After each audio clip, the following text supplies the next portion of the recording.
Don't tell me that the moon is shining. Show me the glint of light on broken glass.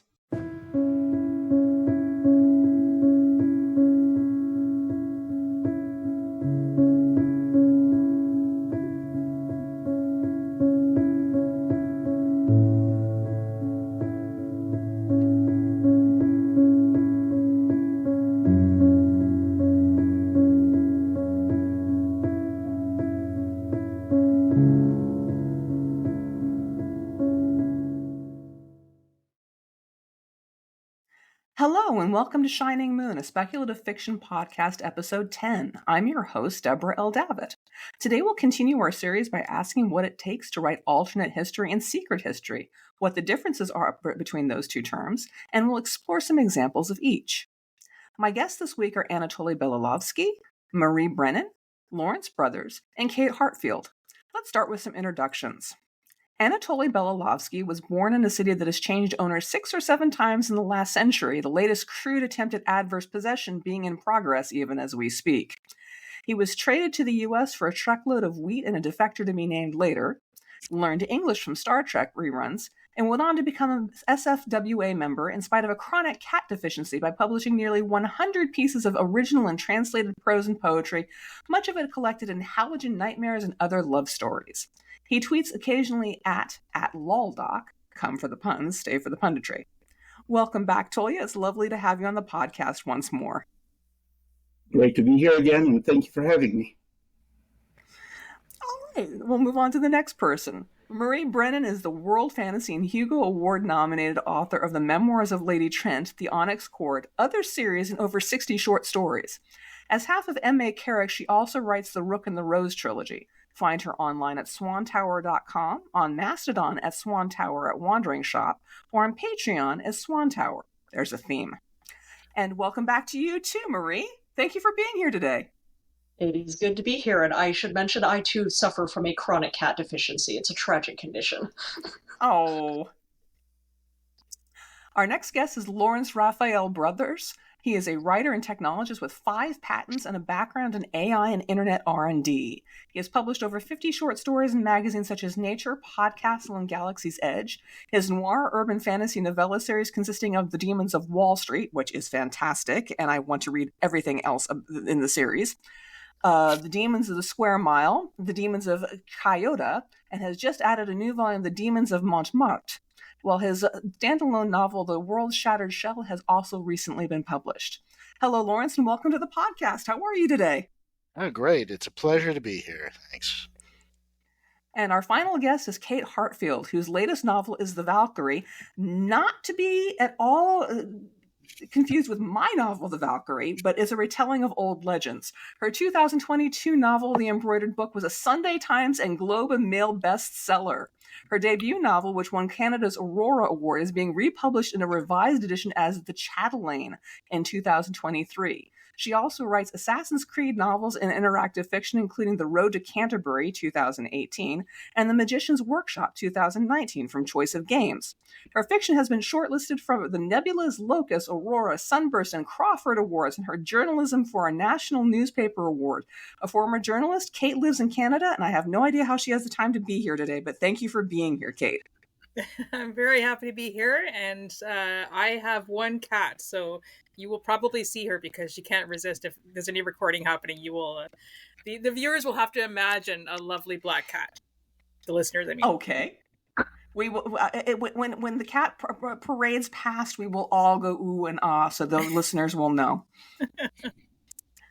So we're going to dive right into the questions. I have some ideas about what the difference between alternate history and secret history are, but what are your ideas about what the difference is? And I'm going to start with Tolia because he's right there and available, and I'll ask you, what's the difference for you? Well, for me, alternate history is basically fanfic of real people. And secret history is basically messing with history without changing history. Like I have a story in which Martians are responsible for sinking the Titanic. But nothing actually changes. The Titanic still sinks. Yeah, the Titanic still sinks. And I mentioned the Titanic in the opening paragraph, so it's not really, sneaking up on people. And I mentioned ice in the first paragraph. So, it's not a question of how it ends; it's a question of how you get there. And that's pretty much the case with all secret history. I'm seeing a lot of nods from around the room. Does anyone want to add to that? Yeah. Well, go on. Okay, Marie first, then Laurence, please. To me, secret history is playing basically the conspiracy theory game, except that, we know it's a game. We're probably, hopefully, not believing that the aliens were actually behind the sinking of the Titanic. But yeah, you're trying to keep the known shape of history as much the same as you can while slipping your own elements into the cracks and shadows and so forth. Whereas alternate history is openly changing the trajectory of history. And particularly for me, I tend to use alternate history to mean more than just like, okay, it's history, but I have added magic to it. Something like Mary Robinette Kowal's Glamorous Histories. It's the Napoleonic Wars era plus magic, but history is still pretty much following the same trajectory. I tend to use alternate history to mean it's gone down a different path in some more overt fashion. The Glamorous Histories, for example, I would just call historical fantasy rather than alternate history. Laurence? Right. So I just wanted to say that really there's sort of two kinds of secret history.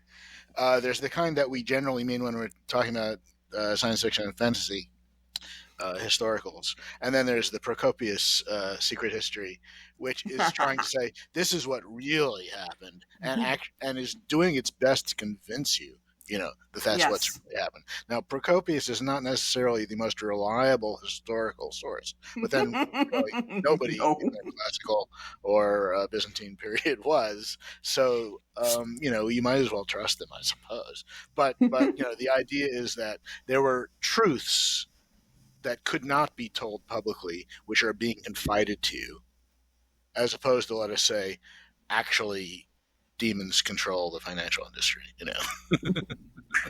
Hey, would you like to add something on this? How would you define the two? Yeah, I agree with everyone else that I think, generally speaking, secret history is fiction that keeps to the known events of history without changing anything, and alternate history has some sort of point of divergence. And sometimes alternate history can have other speculative elements like magic or aliens or whatever. And sometimes alternate history is just, what if the Nazis won? And that's the only speculative element. The Harry Turtledove sort of. Exactly, yeah. So that's also alternate history and also speculative. But also, because we're all speculative fiction writers here, and I think no one will disagree with me, I would argue that all historical fiction is, at the very least, secret history. Right? Because even in something like Wolf Hall, we are seeing conversations that are invented and speculated about. So whatever is filling in the gaps in historical fiction tends to be secret history that still sticks to the known events. And if I may, go for it. Another kind of secret history is one that doesn't actually mess with the events; it messes with motivations. I have a story, very short story, in which Gaius Lucius Scaevola still does the thing of burning his hand in front of King Tarquin, I believe, or Porsenna. He just does it because he's got a crush on him.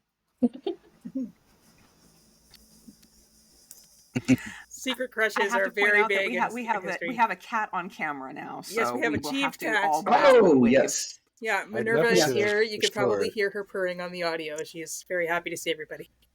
They are my pure kryptonite. Just my brain falls out of my head. All right, I'm going to ask a similar question to something that I asked on our hard science fiction episode, but the same kind of applies here. How do you get your history right? How do you know when you don't know something? And I'm going to pick gently on a book that I can't remember the author or the title, so it could be any book, but I once read a book set in the 18th century that featured a merry-go-round at night, which fair enough, they existed, but not in the form that the author clearly thought they did. They would have had horses hanging from ropes at the top of the ride and would have been turned by teams of horses or by men walking in circles manning the equipment. Instead, since the characters visited it at night, where it somehow operated without anyone to make it go around, no magic, and the horses all went up and down like a 19th century one as opposed to flying out the side the way they would have in an 18th century one. It took me one read to go, hey, that doesn't sound right, and go look it up on Wikipedia.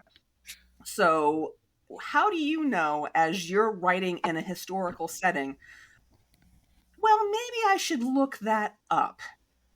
How do you have the self-awareness to know what you don't know? And I'm going to start with Laurence on this one. Well, it's really, really tough. But, if you're writing a long-form work that requires commitment, as opposed to just tossing off some little flash story or something, you do probably want to do some legitimate research.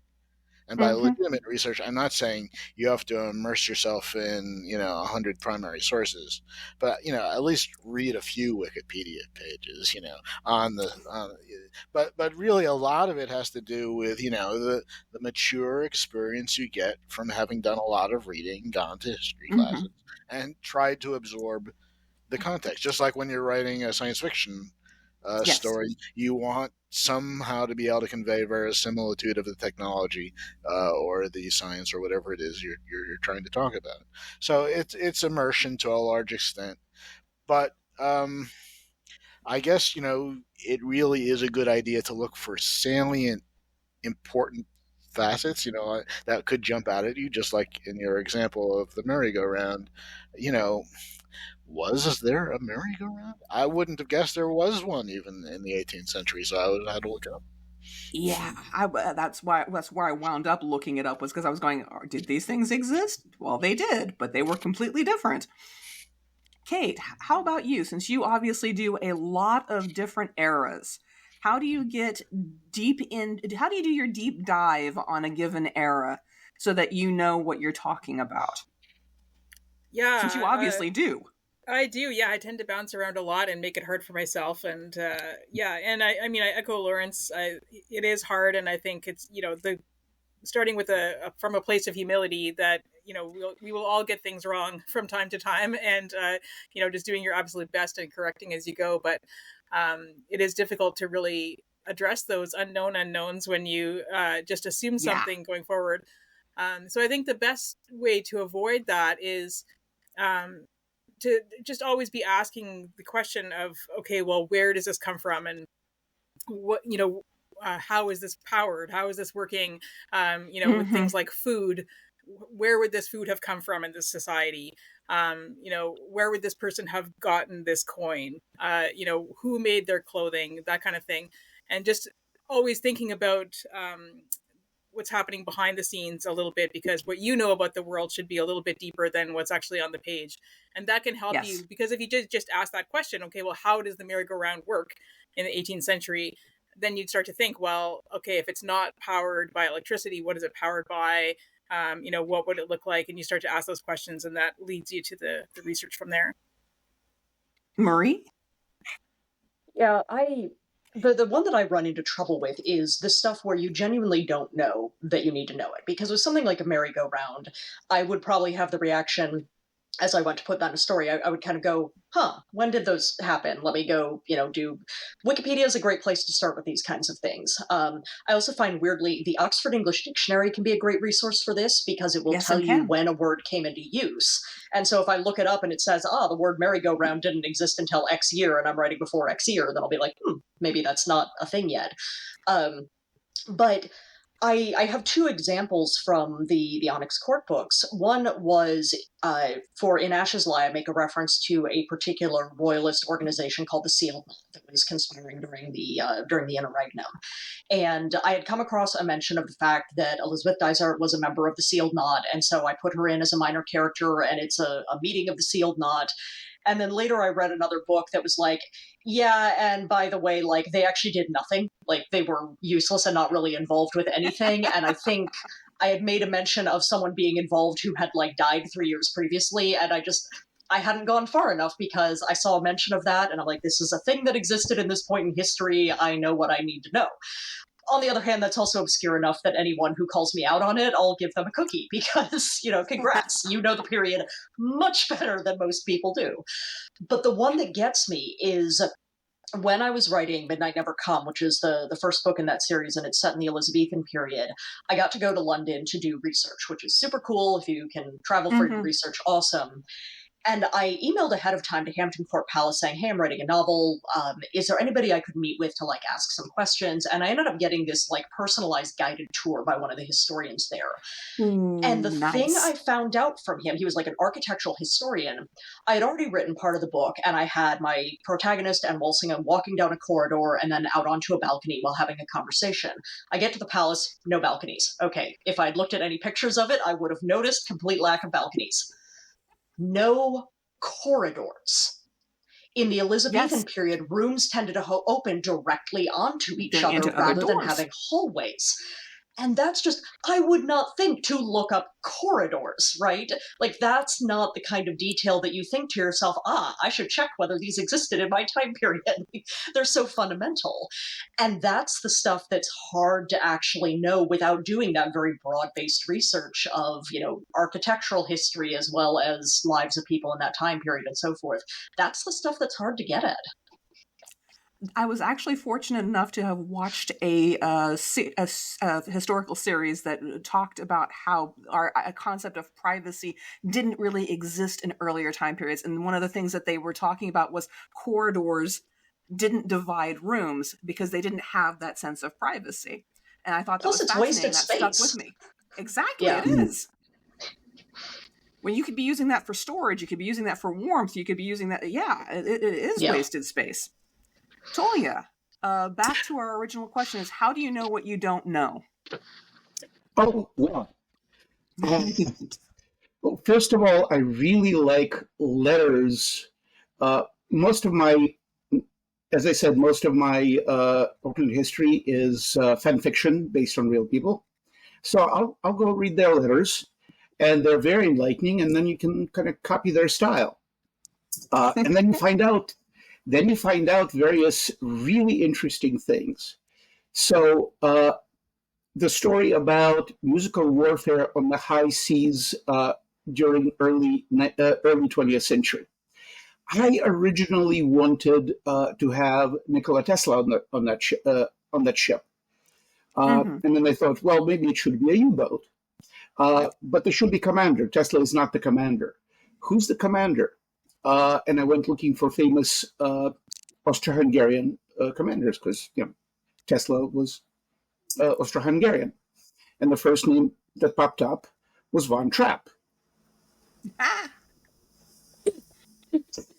And I said to myself, "What am I?" Self at that point. Yeah. Yes, at that point, what am I going to do with Tesla? Lose Tesla? I don't need Tesla. I need Georg Ludwig Ritter von Trapp. And maybe I can make him a young boy. They already had submarines when he was much younger. So Sound of Music just kind of came out of that, and it was like, here it is. Sometimes you get presents from the history fairy. Yes, you do. You really do. Yes. It's one of my favorite things about writing this type of fiction is these little nuggets that you look at and go, oh my God, I never would have thought of that, but this is perfect and now I must use it for something. Oh, absolutely, yes. The video is wonderful. Mm-hmm. Yeah. And then I've described. I'm sorry. I was just going to say that when I was writing my Edda Earth novels, I've described it as being the world's best game of Civ because I was rewriting the technology tree, starting from the Romans and keeping their technology around, no Dark Ages, just moving forward with it. And then I was saying, they're going, oh, but I can bring in this thing where the Chinese learned how to cure smallpox much earlier than anybody else. I can have them actually communicate with each other, and yes, this is going to be such a great world. It's a shame I have to destroy it, but I would like to jump in because of that OED reference. A similar tool that's very helpful for the last 200 years is Google's Ngram viewer. Yeah. That's N-GRAM, not engrams, like, memory engrams. But anyway, it provides word usage frequency over Ooh. that period from a corpus of books that they, stole or variously scanned in various ways. Theoretically, it starts at 1800, but practically speaking, it's really the mid-late 1800s where it becomes very useful. But you can still see whether this concept or phrase that you're planning to deploy is appropriate, especially in the 20th century. Interesting. Anybody else have some little tidbits like that of ways that resources that you've discovered that are useful? Well, along with the Oxford English Dictionary, there is the Oxford Historical Thesaurus. So you find a word and you go, especially if it's something where it's not a particular piece of technology, but just you look at some word and go, oh, that's actually really modern slang. I don't want to go dropping that in my supposedly historical book.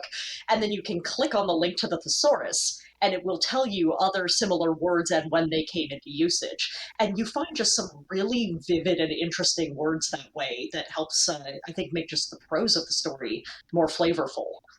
Mm-hmm. I will say that there is a reverse problem, which is the Tiffany problem, which is well known in alternate history circles, but might not be to our audience. But it's the name Tiffany actually goes way, way, way back, but it sounds so modern to modern ears that they can't possibly believe that this is something that is in the 16th century. What are you saying? That's a terrible use of a name. You were about to say something, Marie? Yeah, the YouTuber CGP Grey actually has this deep dive on the Tiffany thing because it turns out it is actually way more complicated than even the version of, oh, but the name Tiffany is older than you think. Asterisk, he fell down a rabbit hole so that the rest of us don't have to in researching where did this actually come from and how old is it really? So CGP Grey, if anybody really wants to spend 20 or 30 minutes on the Tiffany problem. Yeah, I had a feeling the people on this podcast. It's a constant. That is awesome. Thank you. Yeah, it's definitely a constant concern, I think, when you're writing any kind of historical fiction, because there's what feels appropriate to the reader, and then there's what is actually true, and those things do not align. In the reverse direction, for some reason, it does not throw people out of the story. I don't think, to have people a few hundred years ago saying hello to each other. And you see this in historical television all the time. People will be speaking in old-timey ways, and then they'll say hello. And that, a few hundred years ago, you would not have said hello in the street to somebody. It was just not typically done. And, but for some reason that has not registered as wrong to people. But other things definitely will throw them out, even if they're historically accurate. And, and how you communicate to the reader that this is something that they're going to be surprised by, or something that, that, trust me, I've done my homework, is an interesting thing to sort of silently communicate to the reader. One that I did with one of the Assassin's Creed books is I had some characters sending an early telegram. It was, just very early after the invention of the telegraph. And I thought to myself, okay, well, we're all really familiar with this sort of, please stop, start, please start, stop, Gertrude Stein sort of telegraphese language where the full stops were written out as stop in sort of all caps, and, the sort of telegraph style that people are familiar with. But I looked it up, and there's not a lot of evidence of that style having become standard until around the First World War. And in the 19th century, telegrams were not usually written that way. And so I thought, well, it will actually be wrong if I do it in the sort of 20th century style. But if I don't put those stops in, people will think I don't know how a telegram's written. So I think what I did is I just really overwrote it, and I kind of I put so much detail in about how this telegram was written and how it was delivered and everything else that I thought people are going to think I must have done my research, because I have so much about it. Yeah, I mean, this is the historical version of the writer lesson. Verisimilitude is not realism. Yeah. Yes. Realism is a nice to have for writing of all types. Verisimilitude is the critical thing. That's what you're really trying to convey. Well, and especially I will say that because we're talking about alternate history and such, I think there are levels of how much do you need to care about this, and it's going to vary between writers. I think we have a crowd here that are very pro research. We like finding all those crunchy details. Yes. But, other people don't care as much. There are readers who really don't care as much. And especially if you're going alternate, there's a point at which I think you have thrown historical accuracy far enough out the window. Like, I actually realized at one point, we might get into this later about sort of my feelings of where you need accuracy and so forth, but like Abraham Lincoln Vampire Hunter, as soon as you give me that title, I'm like, you know what? I don't give a shit about your historical accuracy because you're giving me Abraham Lincoln Vampire Hunter. Or like, I actually weirdly did not expect to, but I love the movie A Knight's Tale. And the very first thing you get is the audience at the joust singing "We Will Rock You." And like that opening works so beautifully for telling you this is what you're going to get, okay? Like if you are not on board for "We Will Rock You" at a medieval joust, then just quit the movie now because you're not going to be, the right audience for this. So it's not that you always have to be getting down into these nitty-gritty details, and especially the more the reader can tell you're going very alternate, you're going very unrealistic, then you know what? Just have fun. Don't worry about it. Okay, on a related topic, what do you do about opinions of characters that are ahistorical, such as, mysteriously knowing in 1770 that those American colonists are just bound to rebel sometime soon, and the person is choosing not to wear wigs because they're just so uncomfortable, and he doesn't powder his hair, and just does all these very modern things because he's the romantic lead, therefore he must do these things, and how do you cope with that? How do you make somebody modern enough to be attractive as a protagonist without depriving them of the things that make them unique in their historical circumstance, I guess is the question. And I'll start with Tolia. Is this a problem for you or not? No, it's not. No, it's not, because there have been very ahistorical people running around all over the place. Mm-hmm. You had a Black African kidnapped into Turkey, sold to the Russian Tsar, and next thing you know, he's an army general, and he plants potatoes in Russia because they worked so well in Germany. Mm-hmm. Like, who wrote that? And yet, there it was. I forget the names, but what do you do with all these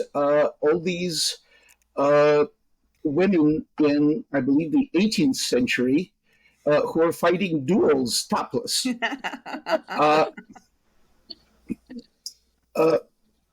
Stuff happens. Deal with it. Okay. Do you have the same opinion, Marie, or is it enough that they can just be their own thing, or do you prefer for them to be a little more grounded? It depends on the kind of anachronism in question. Some of them I find more forgivable than others. And so the ones that I'm the most ready to welcome, assuming it's not handled like really invidiously, is... I don't necessarily need my characters to be as howlingly racist and sexist and so forth as they may very well have been in the past. And I mean, there were people who weren't as much like that. But I've read enough of historical attitudes towards these things, and it would just be, number one, cartoonish if you tried to put them on the page in modern fiction, and especially for the characters we're supposed to sympathize with. I'm cool with not going full-bore accuracy on that. But when it's things like you said of, this character doesn't wear a wig because it's, uncomfortable or something, I feel like there's this feels like too strong of a word, but lack of empathy for the past, that it's, you're not trying to make the effort to understand why were these things considered normal or appealing or whatever. That you really just kind of want to, dress up modern people in sort of half historical clothing and then tell a thoroughly modern story. And at that point, I'm like, but that's not what I'm reading something set in history for. I want that exploration of why were things done differently? What were like Kate mentioned, the factors behind sometimes these things were done for practical reasons. And like with the wigs, for example, it's a lot easier to get rid of your lice and not have problems with lice if you have short-cut hair and then a wig that you can, take off and do things to get the bugs out of it. Fumigate. Yeah, exactly.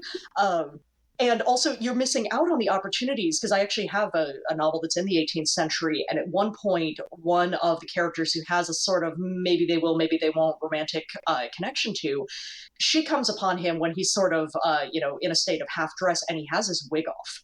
And it's this moment of like intimacy that she's seeing him without that on.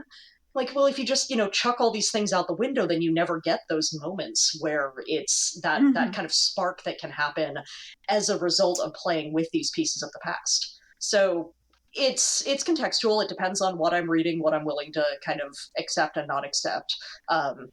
But even with the stuff about the attitudes, when it's like, here's a character in the 16th century who is espousing perfectly politically correct 21st century ideas, complete with 21st century language about them. I'm like, can we not talk about someone checking their privilege in the 16th century? We will rock you. Yeah, right. Yeah, I mean, in the right context. But there's things that are trying to be serious. Yes. Yeah. Kate, how about you? Yeah, I agree with everyone. It sort of really depends on the context and what you're trying to do. And, if I sit down to watch a show like Bridgerton, I turn off my, desire to have all the costumes be accurate and all the rest of it. And it's about something else. And it's about the wallpaper at that point. It's sort of like, a modern story with historical wallpaper, which has its place and it's wonderful. But when I write fiction, I tend to want it to be more immersive. And like Marie, I love those elements of weirdness that come up from historical settings that you could never invent. I have an unpublished novel set in 1703, and I just loved all the wigs and the clothing and the makeup, and the fact that women would use mouse fur to create eyebrows. We would never, I would never in a million years be able to invent something that weird, but humanity did it. I feel like you're missing out if you don't sort of, just go deep into that stuff. And it may not be the most attractive look to have mouse fur eyebrows. I don't know. Maybe they're gorgeous. Who knows? We should test this theory. Mouse fur. Yeah. And finally, Laurence, how about you? I mean, I agree with what everyone has said, but it really does vary a lot with the tone and intention of the work. So if it's gonzo, if it's fun, if it's not trying to be serious, you have a lot more freedom. But I mean, that said, if you look hard enough, you can find almost any modern attitude you like in some historical personage, and often it's a historical personage from classical or even ancient times. Now, nobody's going to say the phrase "check your privilege," but there will be people who have pre-Marxist conceptions of class and the privileges associated with wealth and noble birth and all these other types of things, which, if you have everybody espousing these apparently ahistorical beliefs, you'll break verisimilitude. But for the sake of appealing to a modern audience, I don't think there's a great deal wrong with finding a character who has a legitimately realistic historical view, which might seem just a little bit off from what you expect of them. I like that. Similar types of anachronism can be permissible depending on what the stakes are and what you're trying to achieve. But it's kind of a loosey goosey answer to say it all depends. But really, it all depends. It does all depend. We're going to switch gears here a little bit, and we're going to talk about each other's works now. We're going to start with Marie Brennan with, first of all, your short story, 999 Swords, which is pending publication at Interzone. This is a story of the last night of Minamoto no Yoshitsune and his loyal follower, the monk Benkei. Yeah. Did I say it right? Yep. Minamoto no Yoshitsune and Benkei. Okay. Benkei I could manage. The other one was a little challenging. Yeah. Who turns out to be a Tengu reincarnated into human form, both as Minamoto's original Tengu teacher and his follower at the same time. It's a story about loyalty and fidelity, and I enjoyed reading it very much. Would you consider this one to be secret history? This one's odd. I've been making a habit of republishing my short fiction in collections that are themed by subgenre, and this one hasn't come out yet, so it's obviously not in a collection. But I keep on going back and forth on, do I want to put it in an upcoming collection of historical fantasy or in an upcoming collection of folklore-based stuff? Because it's really sitting kind of on that join. And I think probably more on the secret history than alternate history side of things, because the like ending that Benkei and Yoshitsune get is the same as it was in history. It just has some wildly ahistorical folkloric stuff in the story that Benkei is telling. So, you know, it's kind of crossing various boundaries on subgenre there in ways that I don't really quite know how to classify. But it does technically sort of go, okay, here's the explanation behind the events that you know, and it's a weird explanation. So I'd say it's more secret than alternate history. Yeah, nothing changes. The world is not altered in any way, but the secret history, the motivations behind are all different, and I found it very compelling. So thank you for sharing it with me. It's going to come out in Interzone soon. Tolia, all three of your stories are part of your, well, Eurovision instead of war stories.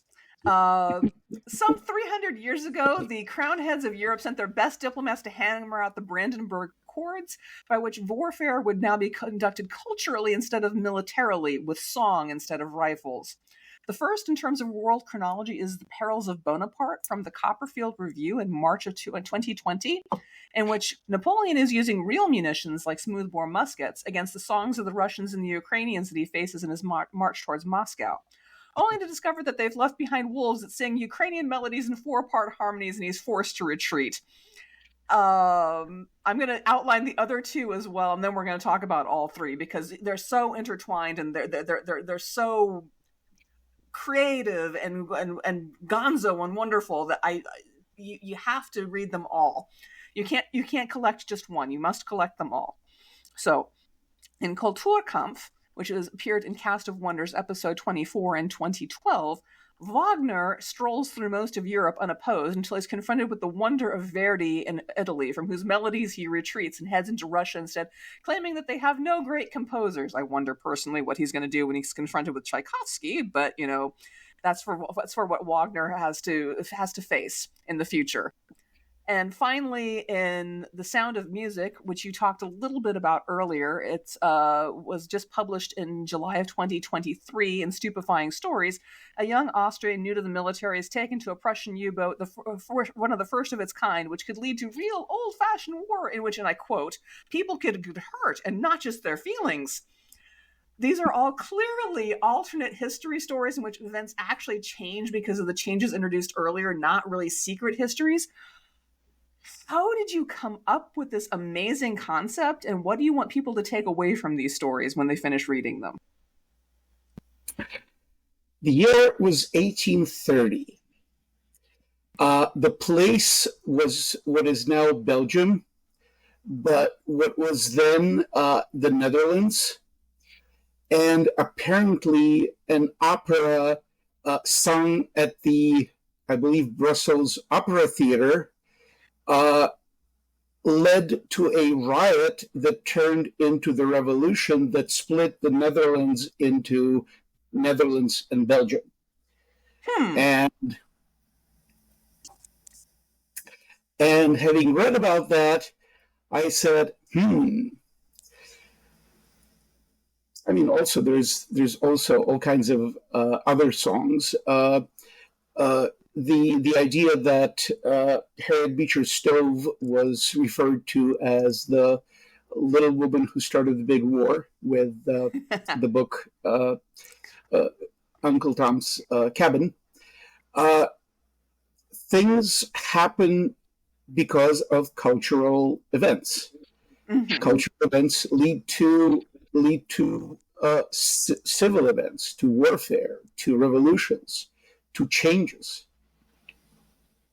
The other thing that one of my stories was called Chrestomathy. It was about, it was literature written in a universe where Pushkin survived his duel but had to leave Russia and ended up collecting a retinue that included Gogol, Poe, Brontes and uh, Mary Shelley, Mary Wollstonecraft Shelley, and ends up changing history just by a whole bunch of them writing books. I love that. And surviving their own events. The tuberculosis caused by malnutrition in the case of Brontes, and deep depression in the case of Poe and Gogol. So they all live well into old age, and they change the world. And that was based on their own writings, especially the fact that Gogol's Dead Souls was probably instrumental in eventually overturning serfdom in Russia. Mhm. That and losing the Crimean War. So literature matters, music matters, stories matter, art matters. I like that as a theme. I love that as an answer. Thank you very much.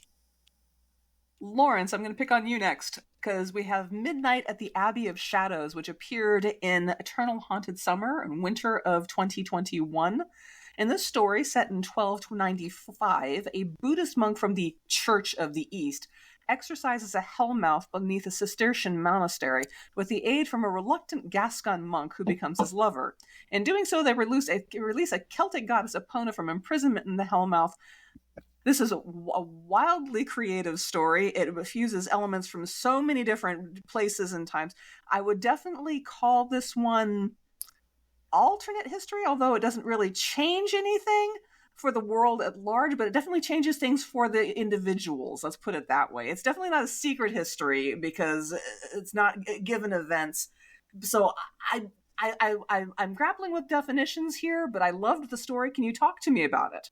Well, I mean, actually, I found a story written in an old journal, and yeah. So this was a Codex contest story with the prompt or seed, I forget which, mischievous monk. And so I said, well, one mischievous monk is good, so let's have two. And that suggested to me a picaresque style story, which itself is kind of a historical concept. I really have no idea where I came up with some of these elements from, but they are consistent with the time and place. The Cistercians were at their on the rise at that moment. Kublai Khan had made things hot for Buddhists. So it's reasonable for some Buddhist monk to find it uncomfortable off in wherever it was in Cathay he might have been at the time. Perhaps not quite entirely reasonable for him to make his way all the way to Gascony, but having done so, he would certainly want to pretend to be a Christian. And everybody was really hot for Prester John at the time, hoping Yes, that they he would were. somehow save them from the Mongols. So the idea of there being a very powerful Church of the East instead of this tiny little fragmentary persecuted Church of the East, which was the case at that moment, it's all sort of historically consistent. And incidentally, the main character is the great great great great great great great great grandfather of D'Artagnan, because he's from it's important that he's from the House of Montesquieu, which D'Artagnan is a cadet branch of D'Artagnan. So all these things come together, but really the idea was, let us write a romp using early 20th century and late 19th century style tones for historical fiction. So it has a very old-fashioned feel to it, I think, just in terms of the diction of the narration and Yes. the way the characters are choosing to speak in their fake English, which is really supposed to be Gascon / French of the time. And how would a late 19th century, how would, say, Conan Doyle choose to present these kinds of characters talking? So there's a lot of things coming together there, but really in the end it's just pure fun. I definitely got the. I didn't get the relationship to D'Artagnan, but I definitely got a Three Musketeers feel from it, simply because of the references to him being a Gascon and the over the over the topness of the Gascon ebullience. So yeah, I was definitely enjoying that. So it's a Gasconade, I believe is the word. Yes. Kate, we're going to talk quickly about your first story, which is A Cut Purse Rethinks His Ways, which appeared in Timeworn issue 1, October 2019.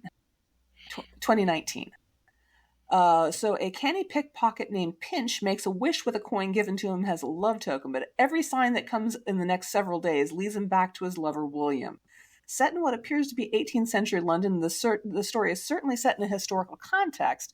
But again, like with Lawrence's story, I was grappling with whether I would call it alternate history or secret history. I think it would just be history with magic in it. So can you talk to me a little bit about the inspiration for this story, where you got the idea from, and who William actually is, since I suspect he is a real person? He is not. He's sort of based on a lot of people. He's a coiner. He's a forger, and he's based on people that I was reading about in the early 18th century in London. But he's not, based on any particular person. And Pinch is a pickpocket, and we're sort of a familiar type. It's maybe a different classification than secret and alternate history. It's history where something weird is happening. It was something separate, but it was still very good. Yeah.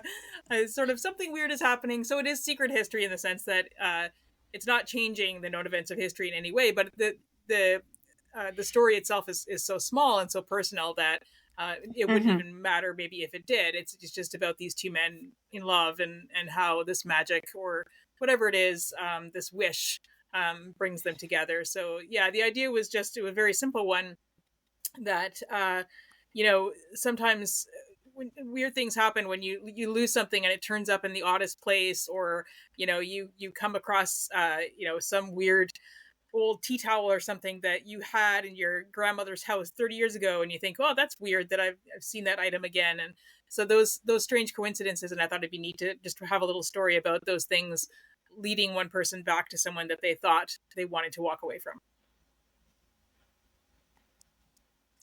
I'm going to keep with you for the moment because I wanted to talk about 1,000 Tongues of Silver, which appeared in Lackington's in October 2018. I'm going to butcher the name, but Amala Suintha, an Ostrogothic queen, is cursed by her cousin Theodad by means of a book written in their language, which is passed down centuries later to the controversial Queen Christina of Sweden, who, by the way, I had to look her up after I finished reading this story, and she is fascinating. She is she deserves having many stories written about her. She is very, very interesting. This book is intended to control queens or women, since the word was the same in Ostrogothic, but when it's turned over to the people as a whole, its power is possibly abated. And very little of this story goes against the historical record. It just finds different reasons for the downfall of the Ostrogothic queen, and the different reason for why Christina wound up leaving her throne behind. I thought this was a great secret history, and it's actually very literary in most regards. So I wanted to ask you again where the concept came from and what you wanted people to take away. Yeah, thank you. This is one of my favorites. And I think all of us on this call seem to have a tendency to really love weird connections and serendipities and challenges of fitting things together that seem disparate, or things that just seem to fit together, but we don't know how. This was one of those for me. Where Lackington's wonderful magazine, now on hiatus, but it has wonderful back issues that people can go and read, and many of them are historical. So Lackington's had a theme, and the theme was Gothic. And I thought to myself, well, how many different uses of the word Gothic can I cram into one story? So I didn't get architecture in there, but My friend Premia Muhammad has a beautiful architecture-based story in the same issue. So look up Premia Muhammad's story in the Gothic issue of Lockingtons if you want a Gothic. She has a moving Gothic cathedral, like it moves, like Howl's Moving Castle. Yeah. So my story, I thought, well, I'm going to have the Gothic language. I'm going to have the Gothic alphabet, and I'm going to have a Gothic queen, and then I'm going to have the queen of the Goths many hundreds of years later, who is Queen Christina, because for complicated reasons, even though she was the Queen of Sweden, she called herself the Queen of the Goths. And I thought, well, what could connect these various queens of the Goths? And I thought, well, what about a book? Because there were the first books in the Gothic language came out in Amalysmith this time. So all of these things came together, and I found a story in there about really based on an actual codex, an actual book that has purple pages with silver ink, and just looks like the most Gothic tome you could have in your Gothic library. Well, it came out wonderful, down to the purple of the book and the silver of its lettering. Everything about it was wonderful, and I just want to encourage people to read it. Again, that is in Lackingtons. I'd toss in a question, actually, because this is something that I think of as a challenge with any kind of historically based story, and in a weird way, like even more so with the alternate and secret history. So, Kate, when I read your story, I had this moment of, I have never heard of Amalasuintha in my life. I'd at least heard of Queen Christina, and that's about where it ends. And so I'm reading something where I don't have the historical context to kind of ground me in what am I even looking at. And then when you get to the alternate and secret history things, it's the where am I doing the stuff that's different, that's diverging from history versus sticking to the actual thing. And I just feel like that's one of the big challenges of this kind of writing, that I'm not sure there's a universal answer for how to handle it, because I feel like every story I write, I have to kind of decide differently. But with the cues and context that you're providing to the reader, I kind of wanted to toss it out of how do people decide what to give and what to flag as weird versus what to go, nope, you're just going to possibly walk away believing history was like this. Mm-hmm. Yeah, that's a great question. Yeah, I think I do. I think I try to make the story work on both levels as much as possible. So if you have someone who happens to know about Amalasuintha, who is, very, very little known today, then they'll be happy because they are a weird nerd and finally a story for them. So I think like that. Aren't we all weird nerds though? Exactly. And I love that myself when I come across fiction that happens to hit one of my personal little rabbit holes or something. So, but ideally the story will also work for someone who thinks maybe this was invented, but it's still cool. And I try to give little clues to like well-known names or well-known events. Boethius came across very nicely from that. Yeah, exactly. Like Boethius is in there for that reason, to say, okay, yes, this is the real world. This is a guy you might have heard of. I was going to say, well-known name. Yeah, by the standards of the people on this podcast. Oh, yeah, Boethius, sure. Exactly. Doesn't everyone read the Consolation of Philosophy before bed every night? Come on. I had to read it in college, so there. And I would like to point out that most of my alternate history has been a long-form disagreement with him about some of his ideas. I want to do a podcast all about that. That's awesome. That's fantastic. But go ahead and jump back. I just wanted to say that, like, that I actually had that thought. We'll get into it in a minute, I know, but reading Kat Howard's story, I was wondering myself, okay, well, where are the points of divergence here? And I kind of had to go look things up, and that's the fun. Yeah, I was gonna say, I think it's looking things up, like that impulse to go, ooh, this sounds interesting, I want to know more, is a good mindset for anybody who's reading this kind of fiction, that it's like an invitation to go read about this stuff and learn more about something that maybe you didn't know before. Absolutely. And that just makes you want to explore more, and then you wind up writing more, and then you explore some more, and you write some more, and then you read some more, and it's this ever-evolving cycle.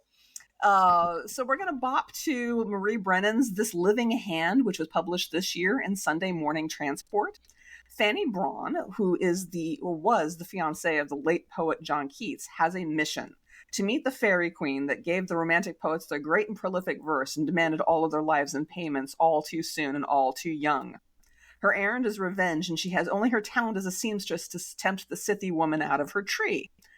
I am a huge stinking fan of Tim Powers and got my start reading him with The Stress of Her Regard, which had another similar take on why the Romantic poets all blossomed so early and died so young. Where did you get your take on this story from, and why did you decide to go with Fanny as your entry point to them?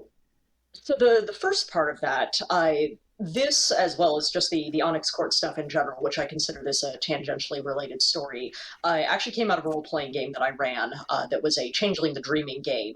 And step one for me running this, because it was going to be flashing through multiple centuries, was I had to come up with a fairy history of England.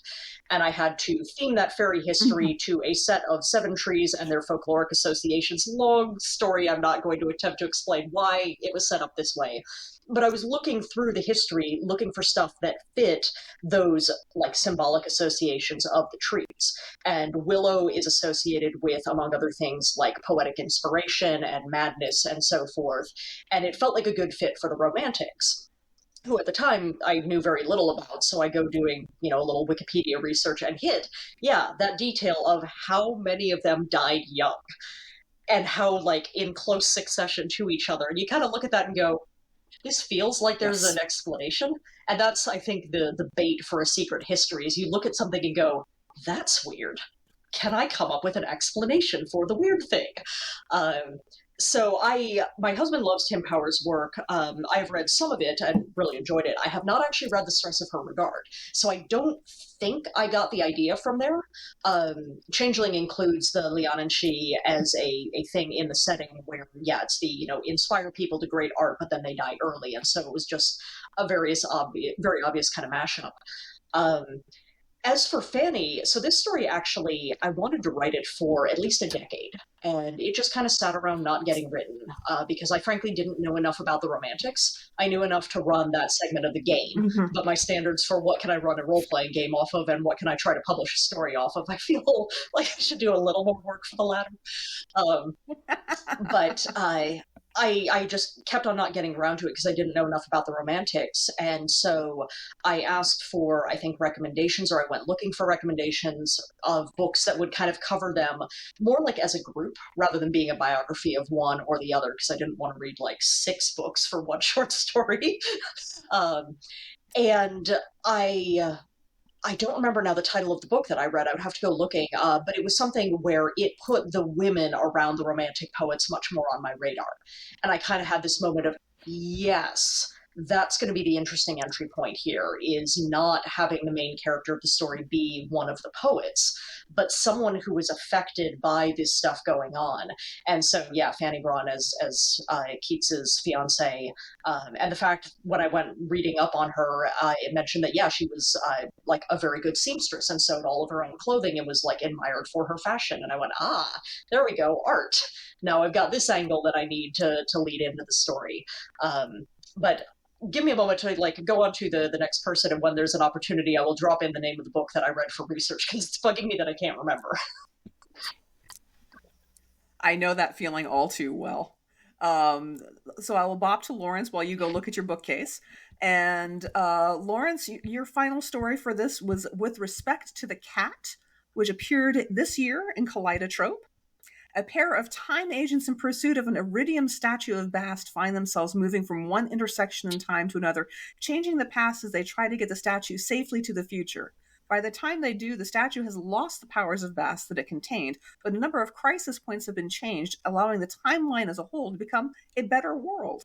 This is absolutely alternate history because it's multiply alternate history because the timeline changes repeatedly. What was the inspiration for writing this one? Because this one is just bonkers and I love it. Oh, okay. So the idea here was to do a pastiche of To Say Nothing of the Dog, the exquisite, superb comic novel by Connie Willis, which itself is a take on 3 Men in a Boat, To Say Nothing of the Dog. From the turn of the 20th century or whenever it was, late 19th, But anyway, another comic novel. But so the idea was to start with a time traveler messing around with time and be amusing. But it took a left turn at Albuquerque or wherever very, very quickly, and now bears no resemblance whatsoever to say nothing of the dog, except for the time travel conceit. So the fun part for me in this is that the puzzle part of a conventional alternate history is for the reader to find the exact point at which there was a change. Mm-hmm. The particular style of alternate history, has that as an objective for the reader along the way. So in this case, there's 7 crisis points of the type that people have fun, talking about as amateur historians or war gamers or whatever. And so you get to bounce from one to the other. I started in the Lebanese Civil War, bounced around to the Katanga crisis in the Congo that got, what's his name, the General Secretary of the UN killed. Doug Hammarskjöld. Hammarskjöld, yes. I had problems pronouncing his name, so. And then, proceeded to Hypatia's murder and the invasion and Moctezuma deciding a little too late that there might be a problem with these plague-bearing white people, and various other points of decision, with the idea being that this mysterious entity is controlling the course of these time-traveling agents, so as to come up with a single thread through this vast, complex cross-time fabric that leads to a desirable outcome for the entity. And so it winds up there in the end. Oh, I loved it. So thank you for the wild ride. I really appreciated it, and I hope other people will take the opportunity to read it. Marie, you said that you got your yes, title? The book is Wildly Romantic, The English Romantic Poets, The Mad, the Bad, and the Dangerous by Catherine M. Andronik. And I will note, actually, I'd forgotten this, but when I found the book, there was an Amazon review talking about there being factual inaccuracies in the book, some of which I noticed myself as I was reading. But it was one where, it still did what I needed it to do, even though it had some of its facts wrong. And I just made sure to spot check any details that I was using to try and confirm them with a more reliable source before I put them into the story. Fair enough. The very first ever alternate history, and as you know, alternate histories are sometimes written by people who really, really wanted history to come out differently. So this, I believe, is the first one. It was written by, I'm going to massacre his name, Joanneau Martorell. It's called Tirant le Blanc. It was written in 1490 by someone who really didn't want the Byzantine Empire to fall. So, according to his story, it just doesn't. The main character saves it, and everything is fine. That's a nice contrast with the tendency in the modern day to pick a war and that we had turn out in a way that we like, and say, what if the bad guys had won instead? It seems to be a lot of that sort of thing in alternate history. Yeah, that is the unfortunate thing about some modern alternate history, is that I don't really want history to have changed in the bad direction. It's we're already dealing with enough things as is. Yeah. All right, Tolia, you have a story for us called The Cool War. Where is this available for people to read? And go ahead and read it for us, as much of it as you like. Excellent. It's on Stupefying Stories. It's in Stupefying Stories, apparently in July. Let me see if I can find the exact date.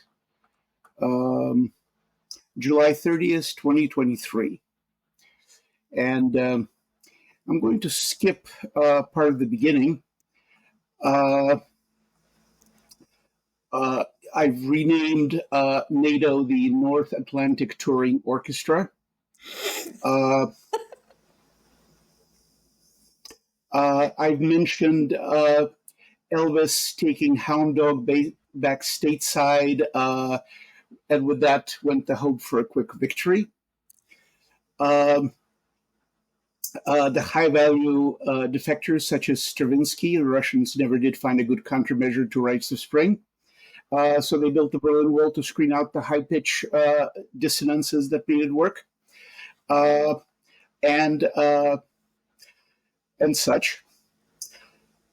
It was into this stalemate that I was commissioned in 1989, a fuzzy-cheeked second lieutenant of violins fresh out of Juilliard, and deployed in my first overseas posting in Berlin at Checkpoint Charlie.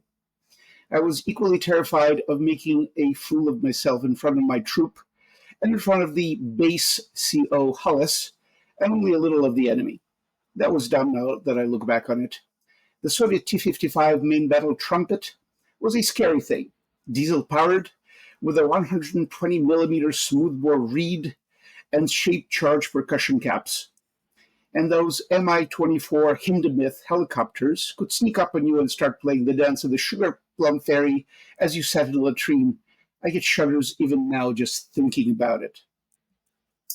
But this was Berlin. The war was still cool, and occasionally so was the beer. And our days off, we could walk past the checkpoint, flash our military IDs, and stroll right into East Berlin. I loved East Berlin, really I did. It was the only place that could make barracks look bright and shiny and welcoming. One gray and rainy Sunday, I stopped at the PX on my way to Checkpoint Charlie and ran into my buddy Wes. Wes, it transpired, got one of my brother's letters by mistake and carried it with him in case he saw me. He slipped it into my pocket, patted my shoulder, and off we went our separate ways. I didn't open it till I got drunk enough to care at a gray and dingy GDR bar. There I was, sipping my fifth beer and reading the letter, when I saw the Kellner craning his neck to read over my shoulder. He looked like an old Timpanenführer to me, his back hunched from carrying big drums and forced marches.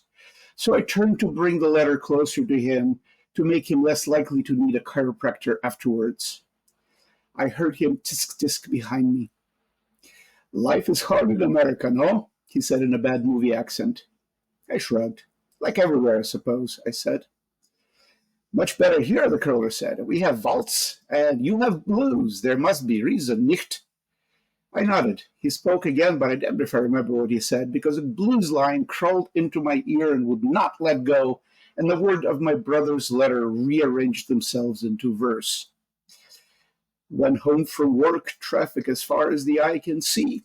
I honked my horn, I turned up the AC. I'm driving, so I can't stop at a bar and drink some booze. I got the minimum wage earning oppressed American worker blues." The next half hour was a blur. I remember playing for the Kellner and that half dozen faux in the bar on the bar's rinky-dink piano. Woke up this morning, flat tire on my car, got to walk to work, half a mile's too far. Gonna sweat in the sun, get dust on my shoes. I got the minimum wage earning oppressed American worker blues. I remember a crowd gathering, several opening ominous-looking cases to retrieve oboes and bassoons as I sang, "I'm sick of chicken, can't afford filet mignon more than once a week. How can I go on drinking bourbon 'cause I can't afford chartreuse? I got the minimum wage earning a best American worker blues." I remember marching at the head of a crowd through the streets of Berlin toward the great dingy side of the Berlin Wall. And I'm going to stop here. Well, that should get everybody to go ahead and finish up reading that, because now I want to see where it goes. Mm-hmm. And I want to hear somebody sing this song properly. Possibly not on this podcast. Possibly not. All right. Do any of you have any recent projects that you'd like to talk about, or anything new coming out soon? I know, Kate, you have something new coming out soon, or has just been released? Yeah, my latest novel, The Valkyrie, not your novel, The Valkyrie, is out now. Yeah, we share a title with some other books, I'm sure. I'm sure. But yeah, so that's a retelling of, speaking of Wagner, it's a retelling of the myths of Brunhild and Sigurd and Gudrun that sort of underlie a lot of modern fantasy. And in fact, Marie and I are doing an online event together through Brookline Booksmith's bookstore, which I can't believe I said properly. I think I did, in October. So you can look for that. We're going to talk about retellings, Norse retellings together. So that's my latest thing. And I think in the intro you mentioned my novel, The Chatelaine, which is a reissue of my debut novel, and it's a very weird medieval fantasy set in Flanders. So that reissue with a prologue and a new prologue and some revisions just came out from Harper Voyager this month as well. So those are my latest things. Ooh, sounds like fun. Laurence, what do you have that's coming out soon or is recently out? I have next year coming out a historical mashup of baking drama, spy thriller, and alien visitation science fiction called Pâtissier étranger. It's set in Paris in 1967, which I think is old enough to be historical, but it's not contemporary anyway. But it's inspired by The Tall Blonde Man with One Black Shoe. Oh, yes. With a splash of The Man Who Fell to Earth. I It's also wonderful. wanted to, I've read it. thank you.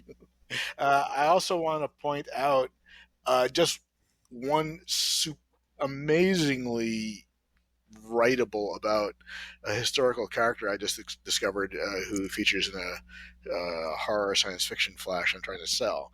This is the Princess Evgenia Mikhailovna Shakovskaya, who was one of the first female pilots and was probably the first woman to be a military pilot flying for the Russian Air Force in 1914. She was a relative of the by marriage of the Tsar, and she was arrested for treason in 1914, thrown into prison by the what do you call them? The Imperial Secret Police, and in 1917, with the revolution, was released to become the chief executioner for Felix Dzerzhinsky. Pardon me for massacring these Russian names. And she died a few years later, having been shot during an interrogation in which she apparently flipped out and went insane. But, just cramming all that incredible experience and activity and different roles into so few years, it's just really amazing. It's just astonishing person. So anyway, I'm trying to sell that story. I'm not sure whether it'll go anywhere. That sounds like it will be fascinating. I will be looking for that one to come out. Tolia, what do you have coming out soon or that's out recently that you'd like to talk about? Well, I think those are the most recent. I do have my story collection out, self-published. It's called Halogen Nightmares and Other Love Stories. And I think if it has an overriding theme, it's that there is love in it in most of the stories. Otherwise, they're completely eclectic and all over the place.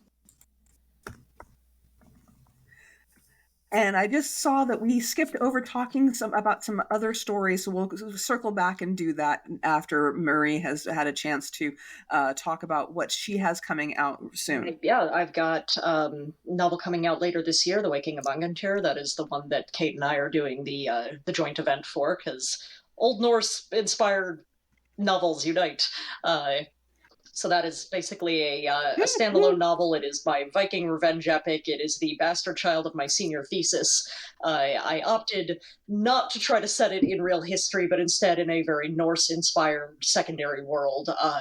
But yeah, it was very much born out of me reading a really awesome poem called The Waking of Angantyr and finding the saga that contained the poem and discovering that the plot around the poem in the saga was a massive disappointment.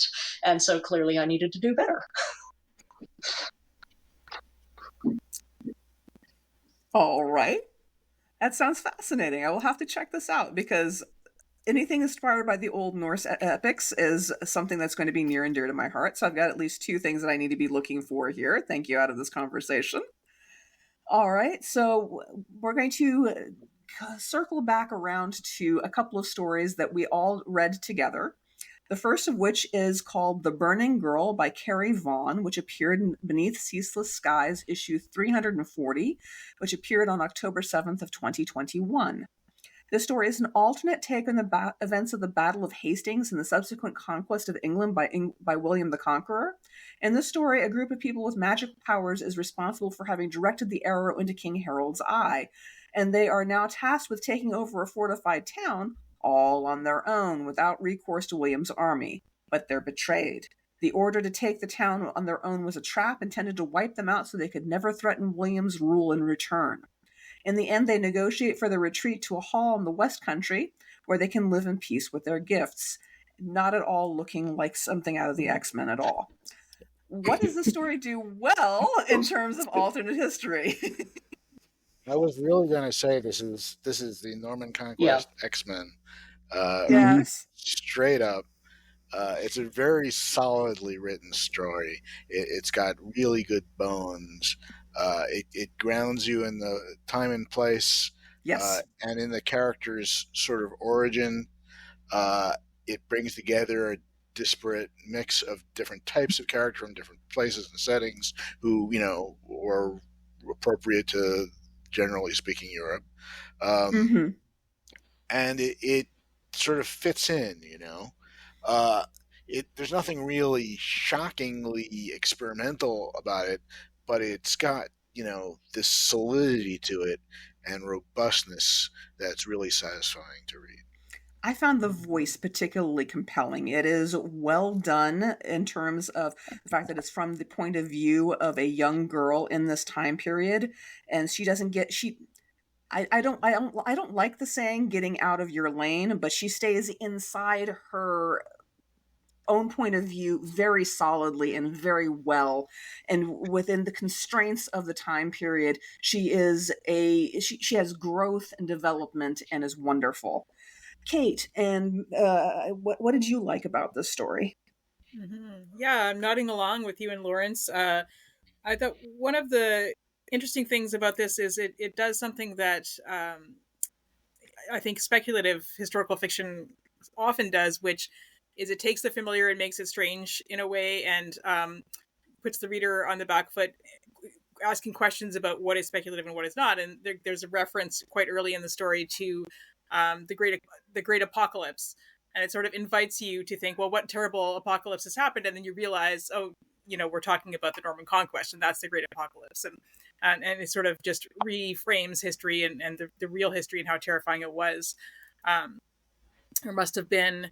And this is a really interesting example of secret history, kind of the way that we've defined it, because it explicitly, I won't spoil the ending, but it explicitly gives explanations for the known events of history. Although we could argue about the arrow in the eye and the Maya tapestry, over beer. But there are some magical explanations for the things that we've learned about the history. So it's a good example of that, I thought. Yeah, I thought so too. Marie? What did you like Honestly, about I read this and thought, why have I not encountered more things that are effectively superheroes but in history? It reminded me in a weird way of a fan art set that somebody did a number of years ago that was called the Sengoku Avengers, and it was reimagining key Avengers characters as historical Japanese figures, and how do you fit them into that culture and that time period, and the sorts of ways their powers would be understood and used. And it was just a fan art set with a little bit of accompanying text. Cool. I'm surprised we don't have more like that. In terms of kind of our genre question here, I found it interesting because right up until the very end, I wouldn't have actually called this secret history. It just felt to me like historical fantasy, basically, because everyone in the setting knows that there are people with these quote-unquote curses, these magical abilities. So it's a very openly known thing. There are people in William's army who know about it. The people at the main character's convent know about it. And it's not until the very end that it gives you sort of that reason for and here's why we don't have that recorded in our own history. And that's the point at which it became secret history. But it felt like it did a little bit of a pivot there because the magic wasn't hidden from the people at the time. It's just the historical record that's kind of wiped it out. Exactly, and I thought the ending was actually very well done because of just the concept that people like her are usually erased from history, but the brother wanted to make sure that there was at least one copy somewhere that would talk about people like her in particular, and it wasn't just people with powers. I think it was just women. In many there was a broader respects. Political statement going on there. Yes, there was. Yes. Tolia, did you like anything in particular about this? I loved it, and would it be anachronistic to place the story with the Marvel comic universe? I'm all about characters. I'm all about fanfic for the characters. I don't know if they were historically based. I would love for them to be historically based. I mean, Joan was probably a temporarily displaced Joan of Arc. That would work, especially the fire part. And the rest being X-Men, Avengers, what have you. Loved it. All right. The other story that we have, go for it. I was just going to say another fun thing about the story is it gives the sense of an ensemble cast, from a serial or something, whether it's comic books or short novels or whatever. But you never really learn anything about any of the other characters. But you have the feeling that they had past adventures and will have future adventures, and you'd like to know more about Ibrahim. I would. Or whoever, it's just that we didn't have time in this particular story to learn all that much about them. I would love to read a cinematic universe set in this time period with these characters and find out how they came together and how they assembled, as it were. I would love to do that, but I don't know that the author has done so. Perhaps we should write them a fan letter. Perhaps. And I will definitely be trying to reach out to them on Facebook or on whatever other social media I can find them on, and see if they would give us some sort of comment on it. But the other story that we read is The Calendar of Saints by Kat Howard, which also appeared in Beneath Ceaseless Skies. This one appeared way back in 2011. And in this story, a number of things, both subtle and gross, have been altered from our reality. God is female. Matters of honor as well as matters of faith are subject to the medieval concept of trial by combat, even though the world is clearly at least into the 1600s. Sir Thomas More is a saint, as is Galileo Galilei. The Jesuits take our protagonist character, a female sacred dualist, as their representative and about to determine whether the so-called saints of science can be considered heretical or not.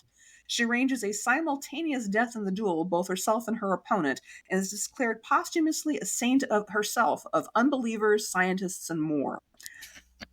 This is a powerhouse of a story, and I want to hear from you guys what you thought it did well. I'm going to start with Tolia. Just a complete reconstruction of the hagiography of the saints. Yes. Loved it. Yes, give me more of the heretic saints. Give me more of the scientist saints. Give me more. Not a huge fan of the ending. I mean, she could have just cut him to ribbons. I would have liked that better. Yeah, I think I would have as well, but they were obviously going for a point, and I don't necessarily agree. So to speak, yes, with the misericord and everything. I don't necessarily agree with the point that they decided to go for, but it is the ending that they landed on.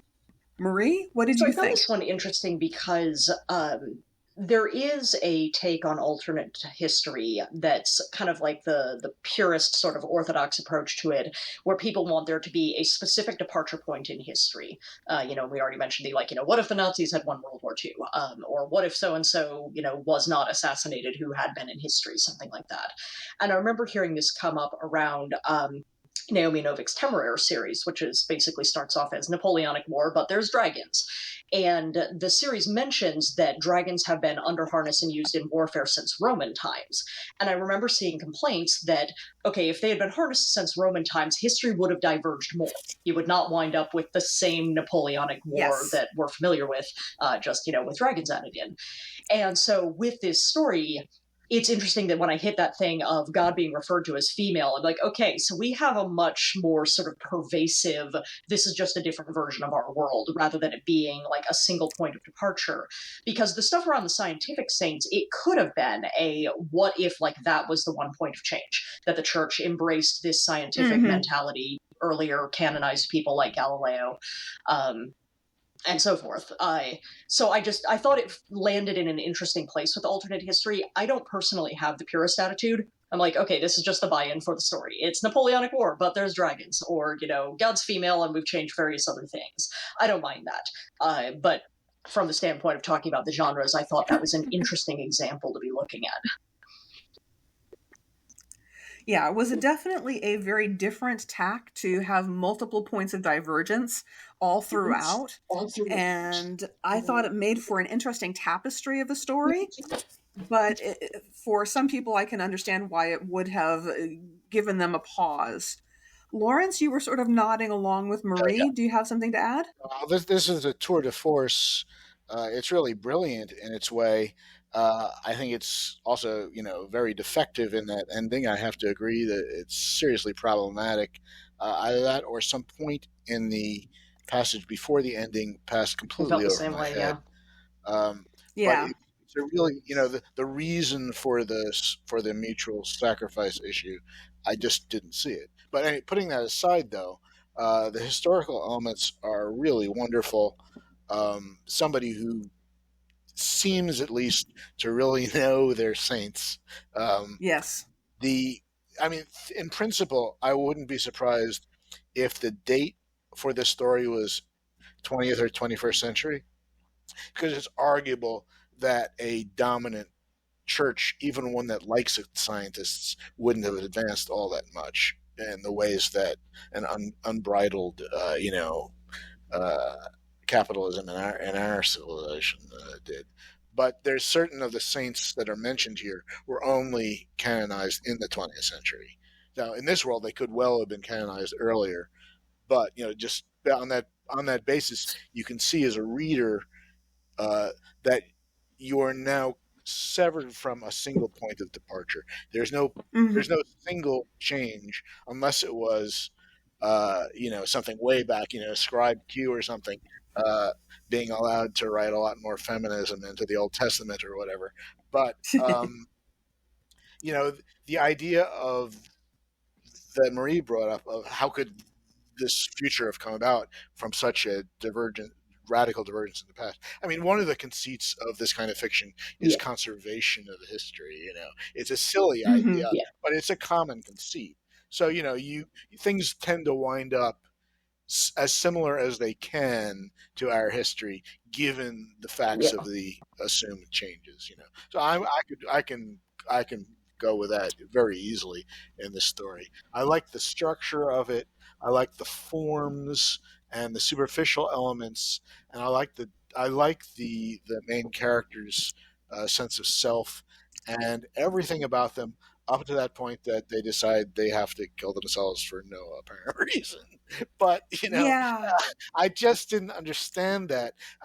My speculation is that the only way for the Jesuits to resolve the paradox of these two conceptions of holy law, the scientific law and the religious law that are conflicting in this challenge, was for them both to win. So it's as if this atheist character is sacrificing herself for the sake of her patron order, or matron order, as the case may be. But I just don't buy that. And there's also a statement about the truth requires blood, and I just don't understand what's going on there. There's something going on, but it's just missed me, or I've missed it more. Yeah, I thought it was just me, but apparently other people have had the same problem. So I assumed that there was a I point do that I was just wonder. missing. Now, there's Kate, did lots you of get the point? Oh, I was just going No, to go say, I ahead, do Marie. wonder, because Lawrence, you said that thing about for both of them to win. I would have to go back and reread the story more closely to see if I think the idea was not for both of them to win, but both of them to lose. Except that, oh yeah, well, yeah. both of them to But I mean, draw. one way or Yeah. another, I'm with you in that I didn't follow the logic there, and it didn't click into place like I want that sort of ending. It should feel like, oh my god, inevitable, and instead I was going, but maybe Kate got it. We'll see. Now, a fascinating thing about this story for me is in an apparently plot-based story like this, usually this kind of failure, quote unquote, of the ending would just torpedo it for me. It would ruin the whole thing, and I would come away totally dissatisfied. But I love the story anyway. Yeah. There's something about it which is more profound than the superficial result of the ending. And maybe the author didn't want that to be a superficial result. Maybe the author wanted that to be a profound result. But something about the form structure and general telling of the story was good enough that that's what Mhm. I liked here. And Yeah, also, the exactly. depth of research and the cleverness of the deviations that they chose to apply. Yeah, I Kate, think. did you get I the don't point? think. I don't know if I have. Yeah, I'm not sure if I have a clever take on the ending. I think it didn't bother me as much as some other people. It did. Yeah, it did.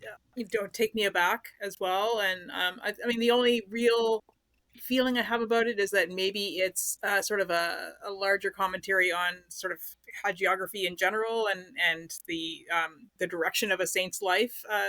But I don't know. I mean, it's interesting, and we know that Scott at BCS at Beneath Ceaseless Skies is known for being an extremely exacting editor, and I would have Mhm. loved to be in the Yeah. room or a fly on the wall with the conversations between him and Kat, on this story, and like I love all of Kat Howard's work that I've read, and I think she's a really interesting, careful writer, and yeah, just in general, I agree with everyone else that it's a very ambitious and risky story because in a space, it's not a super long story, and in this much space, to not only do you have to have the exposition of the real history, for people who don't know much about Ignatius Loyola or whoever else is in here, but then you also have to explain the exposition of the departures from history, at least Mhm. enough so that people get the gist of the story, even if they're not clear on which parts are real and which weren't. And I was definitely sometimes thinking, oh well, I need to sort of track what isn't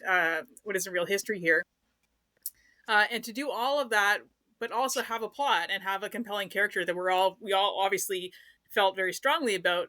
Having all of that happening without it overtaking the plot in a story of this length, I thought was really well, and to have this structure as well, where there is a formal structure and a slightly experimental structure in terms of using the lives of the saints to tell the story. Oh yeah, So doing all of that in this space is something to study for sure. There's a glorious absolutely. and cinematic climax, though. I mean, you imagine these two duelists are walking out there on the stage with like the curia and all the important priestly people surrounding them, watching this challenge, and they're getting ready to fence, and the protagonist throws their sword high in the air, and everyone is looking up and going, "What the fuck?" And then, like, he darts forward and stabs the guy with the dagger, right, which he's drawn from his sheath, you know. And it's really a wonderful moment. And then she stabs herself. And why did you do that? There was a reason. I just don't know. Yeah, there had to have been a reason. It was so clearly and expertly delineated for us, and I didn't get it. I thought it was a statement on faith, but then self-sacrifice, self-slaughter is against the faith, and she's And basically she's an an atheist. atheistic character, and I don't know. I don't know. There has to have been a reason. I wasn't getting it. But it's still a great Well, maybe story, she and I just encourage everybody to read it because maybe you'll come up with an answer that the five of us couldn't come up with. All right. Thank you all for maybe having been here. I'm sorry, Tolia, you were about to say something? I just had an idea. Maybe she just wanted to have a heart to heart.